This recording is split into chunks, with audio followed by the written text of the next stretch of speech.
Welcome back to the Austin-Lucas Hour on Jim Austin Radio on the Worldwide Net. We're here at the Austin Plaza. Our guest is Dr. Joseph Michel, and my co-host is Mark Kelly. Welcome. Thank you, Jim. I'm on the World Wide Web, Jim's on the World Wide Net, but we converge those together, and we have the Austin-Lucas Hour. Yes, sir. Yes, sir. And we are sitting with the doctor, the colonel, and quite a resume here that, for those of you listening, if any of you have any inclination, any entrepreneurial spirit, think you want to go out and hang your own shingle, perk your ears up and hit record, because we have a wise sage, I'm going to say lineage of Socrates with us here today. Well, the thing about it, and it was hard for me to learn, is that when I got into business and I'm the serial entrepreneur. I'm running 8 businesses, and you've got to get a good bookkeeper. You've got to get a good CPA to stay on top of it.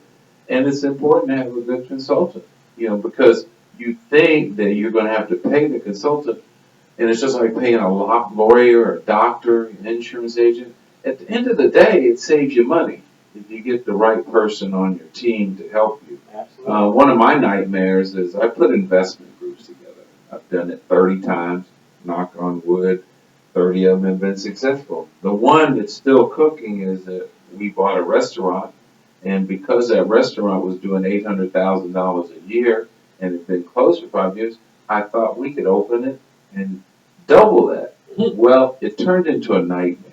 If you're not going to be there and stay in place where Jim's always moving, they were stealing from the back door, the front door, the drive-through, the management. So it was a total nightmare. Threw me down, and I had to reach out to a savior.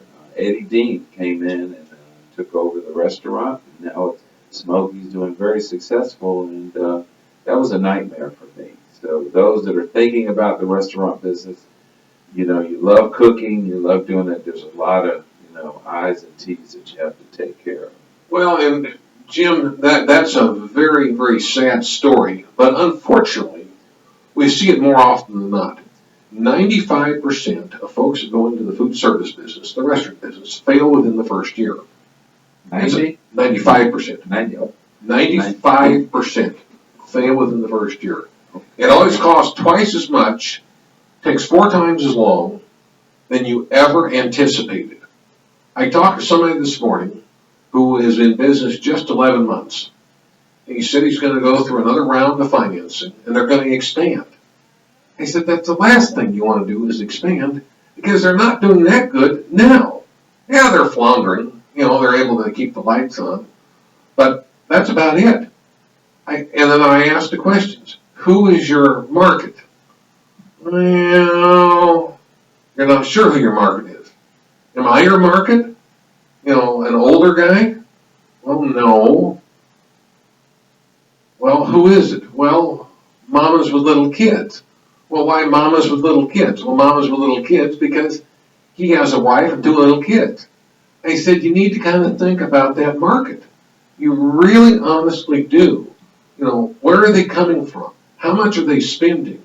And this is not a cheap place to go get a cup of coffee and a donut. It really isn't. It's $5 for a cup of coffee and 2 donuts. Now, why do I go? I like it. It's quiet. It's comfortable. In the morning when I go, I don't go on the weekends, obviously, but I've taken clients there. It's a fun place to go. So focus, vision, and purpose. You need to write down what your focus is, what your vision is, what your purpose is. The Fort Worth Business Assistance Center, they have a lot of help there. We have a lot of people that call and want our services. And my first question is, have you been to the back? Have you taken the classes at the back? Well, we didn't know about it. I said, I'm not going to take your money because it'd be like stealing from a baby. I said, I can't. Our ethics preclude us from doing that. We'll be more than happy to give you some free advice. But going to the back, taking the classes that Mrs. Jones and her staff has at the back is the first way to get started. And then get going.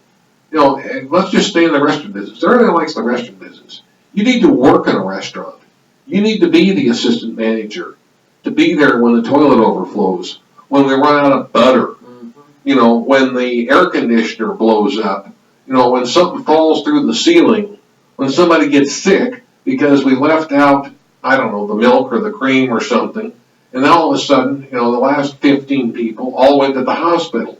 And now we have the health inspector coming to check and see, is the kitchen clean? I promise you, these are not cooked up examples. They're real examples. And Mark, you are in the restaurant business and you know how real those are. Absolutely. Yeah, equally, and I should have mentioned this, equally important to portion control is food handling. And I will say, my first real experience in the restaurant business was in the state of Utah. And I remember they had this state, all the people that were going to sell beverages or handle food had to go to these food handler classes. And all the waiters would bemoan and like, oh, I don't want to have to go spend my day. And I had the same attitude, and I went and I sat in there. I was a very dry guy, but sat in there all day. And I tell you, I've kept the appreciation for years for having attended 2 of those food handlers classes. It is imperative to society at large that people working in restaurants pay attention and follow the guidelines in how to handle food. If you don't, you're going to have people out there dying from disease. I mean, the temperature control, how you wash, how you don't mix certain foods, raw food, cooked food. I mean, you know, yeah, so there's a myriad of examples if you're going to be successful. And the things that you just mentioned, I've seen happen. I've seen the air conditioner go out. I've seen the toilet back up at the worst possible time when there were, you know, people standing in line, dying to get in to the restaurant, to the bathroom. People are running around 90 miles an hour. You know, you're understaffed. Running a restaurant at full tilt boogie is similar to combat, just without the bullets. You know, it doesn't make any difference what industry or what business you want to go into. I use the restaurant industry in class all the time because everybody understands it. A restaurant is a factory. It really is a factory. You know, I order a hamburger, and what is a hamburger? Well, it's 2 buns, a piece of meat, a piece of cheese, tomato, lettuce, and an onion. And those are all parts that make the hamburger. So we have all the individual parts, and at the end, we put it all together, and we serve it. Everybody understands that. If I talk about a car or a widget or something like that, they're hard to understand. But everybody understands a hamburger. You know, the other 2 best friends of the manager in the restaurant are the scale and the thermometer. Yep. The scale for portion control and the thermometer to make sure that everything is cooked to the proper temperature. You know, we want to run a bar. Okay, let's run a bar. Well, you sell 3 drinks and you got the bottle of liquor paid for. All right, now, that's true if you put a 1-ounce shot in the glass. If you give me a 1.5-ounce shot, then all of a sudden, instead of getting 23 drinks to the bottle, we get 20. Well, guess what? We planned on 23. That's important as well. And some of you, I'm sure, have been to a restaurant when they've got the scale and they weigh the bottles every night and all those kinds of things. That is why they're doing that, to make sure they've got good portion control. And that's true no matter what business you're in. It's easy in the restaurant business. It's just as easy in the tire business. You know, did you give me a deal on a tire? You know, it's those types of things that you have to think about very, very carefully before you go into business. Everybody wants to go into business, and as Jim pointed out in his example, you have to be there 24/7, 365. The toilet overflows, the door doesn't lock, you know, the gas doesn't come on, somebody is unhappy. You know, I was at a restaurant last night, and it was interesting. It was a small, you know, hometown place here in Fort Worth, a simple place. And I sat down, ordered a glass of wine. She brought the glass of wine. She brought the rolls, but there was no butter or no olive oil or vinegar. Oh, I forgot. Okay. So another couple came in. They sat down. Do you want something to drink? I want a glass of wine. What do you want? Bring the wine list. He brought the wine list, picked the bottle of wine. She pours a whole glass of wine. The old boy says, let me tell you something. Have you ever done this before? No, I just started here. Well, just give me a sample to be sure it's all right first. Oh, okay. So his partner, she had just come back from Italy, so they had bruschetta. Well, what's bruschetta? So they had a long discussion on bruschetta. How's it fixed? I don't know. So the girl comes and explains how we do it here. Well, can we have a sample? Well, no, but I'll go ahead and order it, and if you don't like it, I'll eat it. Well, that didn't seem like a very smart idea in my mind, but that's what they did. And then she brought it out. The lady was happy. They ordered it. So now it was come time for the order. What do you recommend? Oh, I don't know. I don't need Italian food. I thought, oh, dear God. I don't need Italian food. Well, the clients got what they wanted. They ate it. And I think it was good. My meal was good. But when they came for dessert, do you want dessert? My standard question is, I don't know. What do you have? Well, let me go check. That tells me they don't know. So I didn't have any dessert. Yeah, well, restaurant business is tough. You're listening to Jim Austin Online Radio on the worldwide internet. Please tune in. Joe, it's been awesome having you here. We're getting ready for our Kwanzaa Fest coming up on the 19th of December. It's going to be at the Austin Event Center. We're going to have vendors and talk about the 7 principles of Kwanzaa entrepreneurship and such. So real excited about that. And we're getting ready for our new product, the fundraisers. We're going to get 5 nonprofits each Thursday to sell tickets to a comedy show, and they get to keep half of the money. So got some things coming up. Check our website, Jim Austin Online, or the Austin Event Center. This is our radio aspect of the show. We will be broadcasting this on Saturday and Sunday. Saturday is at 10 o'clock. Sundays it's at 3 o'clock, and you can listen in. But you've been giving us some great details and facts about entrepreneurship. Anything else that you'd like to add to our listening audience? Things that you do to make your life enjoyable, or things that you could give advice to us? Well, sure. You want to be involved in the community. Now, we're all Rotarians. Each one of us belongs to a Rotary Club. Jim and I belong downtown. Mark, you belong in Grapevine. You're in Grapevine. Okay, so we're all Rotarians. The Rotary Club, Lions, Kiowanas, whatever you want to do, you need to be involved. You need to be able to give back. And it doesn't make any difference if it's a church, if it's little kids. I served for 7 years on the Head Start board. We never had kids, so I really don't know anything about kids. And I took a tour I was on the leadership program when I was in Montana, and I said, I'd be interested in participating, but I don't know anything about little kids. And the lady said, we don't know you know anything about little kids. Can you raise money? And I said, I can raise money. I was a college dean. I've been a college dean twice. The job of a college dean is to go out and raise money. So I was a Head Start board member, and I never had planned to be the chair. I was very happy to just be a board member and work and do what I was asked to do. And unfortunately, our director decided to retire. And she didn't tell us, but she had 25 years, so we hired a new director. And it just didn't work out. It was not the right fit for the lady. So kind of by default, we had to find another director, which we did, and it worked out very, very well. And at that time, I was ready to roll off the board, and the board said, why don't you stay another year? And I said, I will. I liked the lady we hired as our director. She did a great job, and we had a great time. But it doesn't make any difference if it's Head Start, if it's Boys and Girls Club, if it's the bicycle group. It doesn't make any difference, but get involved. There is always somebody that wants to have the help that you can provide. And believe it or not, you've got skills and abilities that will help somebody. Another factor, Jim, that you brought up that I'm real big on is diversity.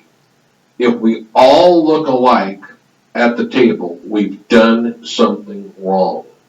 And I wrote that article in our newsletter last month. I like a diverse group.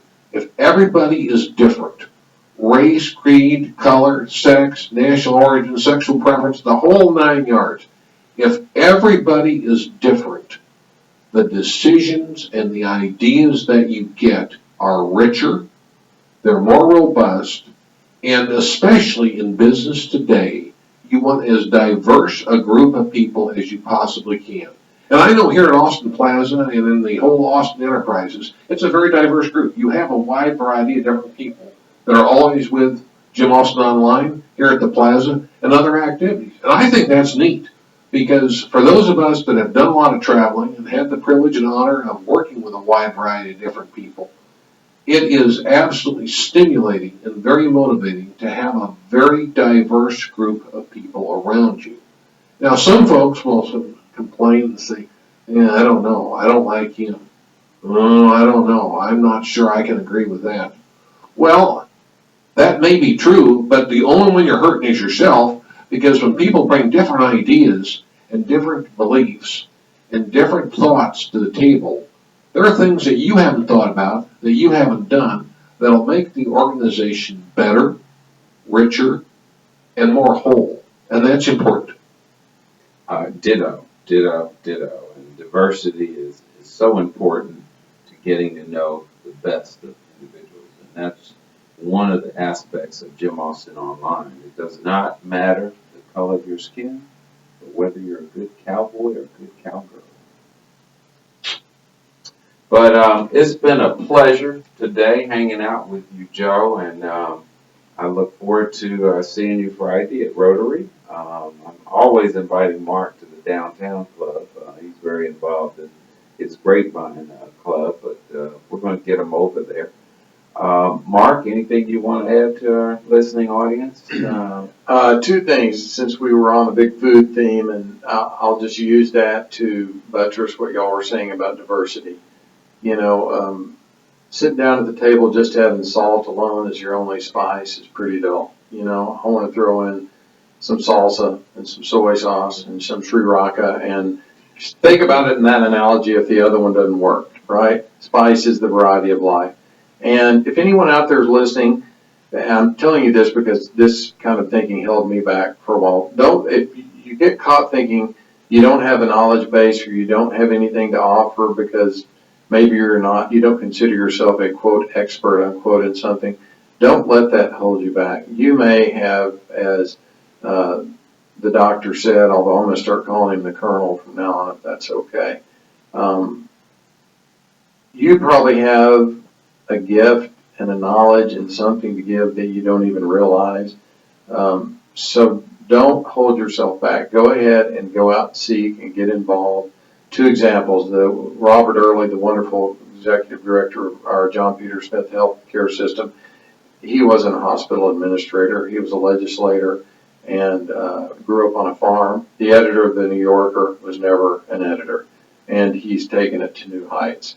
So those two examples, I would just like, Colonel, if you would, could you, because I didn't know walking in or anything about the back, never even heard of it before. So can you say once again what that is and the contact information for it? Sure. The back is the Business Assistance Center, the Fort Worth Business Assistance Center. It's on the Gwynn campus at Rosedale and 35. Many of you may remember the James Gwynn School was the black school when we had integrated schools here in Fort Worth. When school integration happened in the early 60s, the Gwynn campus, as I understand it, was shut down for a while. It's been totally rebuilt. The Fort Worth Business Incubator is there. IdeaWorks is there. With the Black Chamber is there, the bank is there, SCORE is there, the Small Business Development Center is there. It is a one-stop shop for anybody interested in going into business. It's a great place. The people there are fun to work with. They're smart. They're knowledgeable. Your taxpayer dollars in Tarrant County help pay for it. Most of the services are free. There are some classes they charge for. And they charge for it because they have to buy the materials. books are expensive. Those of us that present, all present for free. Oh, we get a cup of coffee or a donut. But it's the fun part of working with a wide, diverse group of people. Every year they have the business plan competition. This is the 4th year, and we had some wonderful business plans this year. 46 people submitted, and out of those 46, they cut to 25, they cut to 10, and they cut to 3. And we provided a prize. We have every year that we've been here to be able to help those entrepreneurs take their business and grow even more. And that's important. It's fun. It's fun. And the folks at the back are fun to work with. And they're going to help you. And they're going to ask the hard questions that you need to have asked if you're going to go into business. You wouldn't think about taking your money, let's just say $5,000, $50, $100 bills, and taking a match and lighting them up. You wouldn't think about that. But a lot of people would think, well, if I take that $5,000, I can make soup, I can make sandwiches, I can make prime rib, I can make fish, I can make tacos. And the same thing happens. The $5,000 is gone, and your business has not done very well. That's where the back is going to help. And after you get through all the help at the back and you get started, then you need us. Then you call us at Solomon and Bruce. We're always willing to talk. And if we can help, we will. But if we know other resources that will be able to help, we'll refer you to those as well. Because our goal is to ensure that you have a successful business and do well. And in this community, in Tarrant County, we're very fortunate to have a wide variety of different tools we're able to use. And we want to help. We're looking for business as well, but we want to make sure that it's the right fit. And if you're not the right fit, we'll tell you. That's not something we can do and do well. If we can't do it well, we at Solomon Bruce do not do it. Well, we're having discussions about some projects that I'm working on, and I'm looking forward to work with you. And it's been a very informal, informational show for me, Joe, Dr. Joe. And I will, the Business Assistance Center is a resource in our community. It's supported by the city of Fort Worth. They do a breakfast mixer there the 3rd Thursday of the month, and I encourage you to come out. JimAustinOnline is a sponsor, media partner with them. So please stay in touch with us. If you have any questions, you can reach me at JimAustinOnline. And thank you for visiting with us today. We're going to go ahead and sign off and close out. And Mark, it's always good to see you, and thank you. Your company being an advertiser and a sponsor, and we being a sponsor of the Williams-Lucas Funeral Home. Joe, thank you again so much for coming out, and look forward to working with you in the future. Thank you very much. Thanks, Sean. We're signing off right now.